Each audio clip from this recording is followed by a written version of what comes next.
In the northern darkness there is a fish, and his name is Kun. The Kun is so huge I don't know how many thousand li he measures. He changes and becomes a bird whose name is Peng. The back of the Peng measures I don't know how many li across, and when he rises up and flies off, his wings are like clouds all over the sky. When the sea begins to move, this bird sets off for the southern darkness, which is the lake of heaven. The universal harmony records various wonders, and it says, when the Peng journeys to the southern darkness, the waters are roiled for 3,000 li. He beats the whirlwind and rises 90,000 li, setting off on the 6-month gale. Wavering heat, bits of dust, living things blown about by the wind. The sky looks very blue. Is that its real color, or is it because it is so far away and has no end? When the bird looks down, all he sees is blue too. Bro, what is going on? Hey everyone.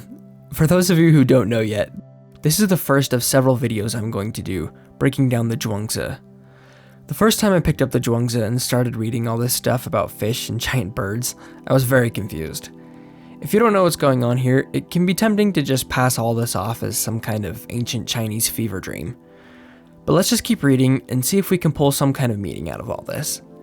As we go on, we read some more about how large the Peng is, how high he flies, and how he sets off and flies for 90,000 li to the south. For reference, a li is a traditional Chinese unit of measure, also known as the Chinese mile. Its exact length tended to fluctuate based on the time period, but on average it would come out to about a third of a mile. Now it's been standardized at a half a kilometer. So you can think of 90,000 li as around 30,000 miles, or 4,500 kilometers. Long story short, it's a really long way. So meanwhile, while this bird sets out to fly 30,000 miles to the south, we read about two other creatures that fly in their own right.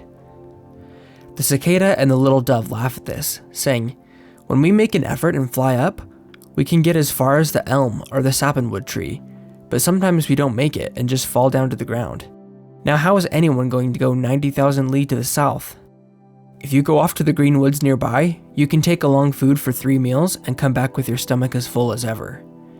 If you're going 100 li, you must grind your grain the night before. And if you're going 1,000 li, you must start getting the provisions together 3 months in advance. What do these two creatures understand? Little understanding cannot come up to great understanding. The short-lived cannot come up to the long-lived. To a cicada and a dove, flying 30,000 miles seems like manifest nonsense. Of course, someone who has never flown higher than a tree would laugh at someone who set out to fly 30,000 miles.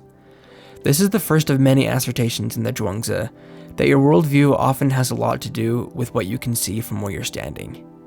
This is a prevalent theme in the Tao Te Ching as well. This chapter reinforces this lesson with the analogy of packing food for a long journey. You'll need to pack much more food if you intend to travel a greater distance. Such preparations may not make sense to someone who has never journeyed far, but to the seasoned traveler, they are perfectly logical. Different situations call for different amounts of preparation. Different people will undertake different journeys, and so sometimes we'll need to go about meeting their needs in different ways. Though the need for food is the same, different preparations must be made to fulfill it. This is all brought together by the following paragraph.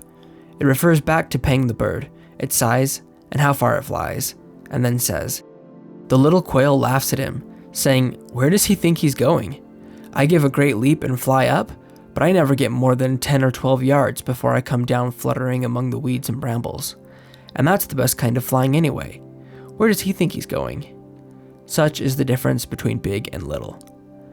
Therefore, a man who has wisdom enough to fill one office effectively, good conduct enough to impress one community, virtue enough to please one ruler, or talent enough to be called into service in one state, has the same kind of self-pride as these little creatures. Zhuangzi would certainly burst out laughing at such a man. It seems like Zhuangzi is kind of poking fun at those who are in charge of a few people, or are modestly accomplished in their own sphere, who take unwarranted pride in their own accomplishments. Such a person is often so blinded by their own pride that they are unable to comprehend true greatness when it stares them in the face. Such is the difference, he says, between big and little. Zhuangzi, who Zhuangzi says would have burst out laughing, was a possible approximate contemporary of Zhuangzi's, who encouraged pacifism, simplifying one's life, and tempering one's desires. Zhuangzi and Zhuangzi seem to both agree that there is little to be gained from elevating yourself above another, either consciously or subconsciously. Thanks for watching, and I will see you all next time for another video on Chapter 1.